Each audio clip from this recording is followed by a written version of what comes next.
Okay, so with a title like GORR the God Butcher, I'm sure we can all pretty much guess what he's known for. Now, as a child, young GORR was taught to trust the power of the gods. However, living on a planet on the brink of starvation pretty much did a number on him. You know, because, like, everyone was hungry. Anyways, following that, the death of his parents, the death of his children, and the death of his mate, and finally, his last remaining son, Agar, who also died from, you guessed it, starvation. Tragic history, check. All right, so GORR eventually gave up hope, coming to the conclusion that there were no gods and ended up being exiled by his superstitious community. Now, what can go wrong with the man who's lost not only everyone he loved, but his home as well? Well, turns out, a lot. You see, roaming around the desert, waiting for his ultimate death, GORR witnesses a fight between not one, but two gods. A dark elder god called Null, and a gold-armored, purple-skinned god plunged out of the sky and crash lands nearby. Now, things take a wild turn when Null's sword transformed into a shapeless mass of living darkness and bonded with GORR. The now possessed GORR went on to kill the other god with his new weapon that he acquired from Null, called All Black, the Necro Sword, as the other god was begging to GORR to save him. Now, apparently, it wasn't enough because, you see, GORR then set out to kill all the gods with the goal of taking revenge for not answering any of his prayers. Kind of angry, don't you think?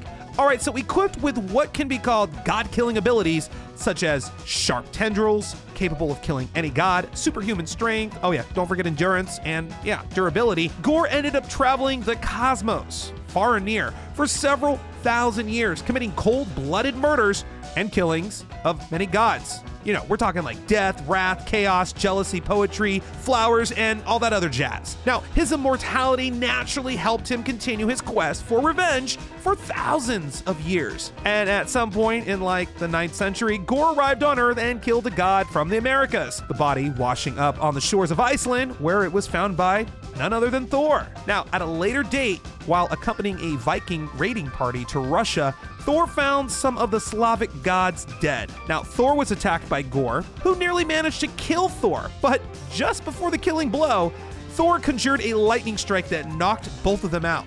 How convenient. Whew.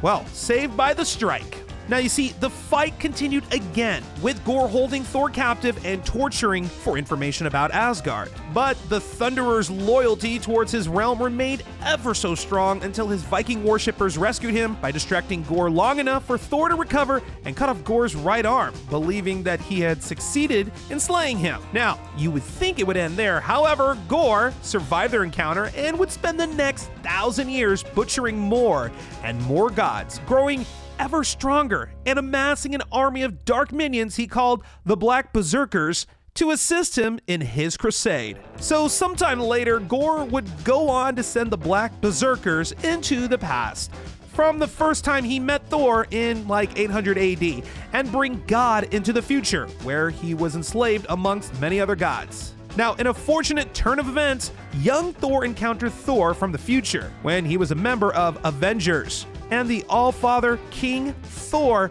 from a more distant future. Now, with the combined might of not one, not two, but 3 Thors from different timelines, they finally managed to kill GORR. All right, well, that was a little strange to think about, how it took 3 versions of Thor to kill GORR. Pretty overpowering, if you ask me. All right, well, that wraps up Thor's deadliest villain. How did we do? If we missed any important deets, you gotta let us know in the comments below. Make sure to like and share this video. Also, don't forget to subscribe and turn your notifications on to get our updates, and we'll make sure to keep posting awesome content for you to check out. Oh, and as always, thanks for watching.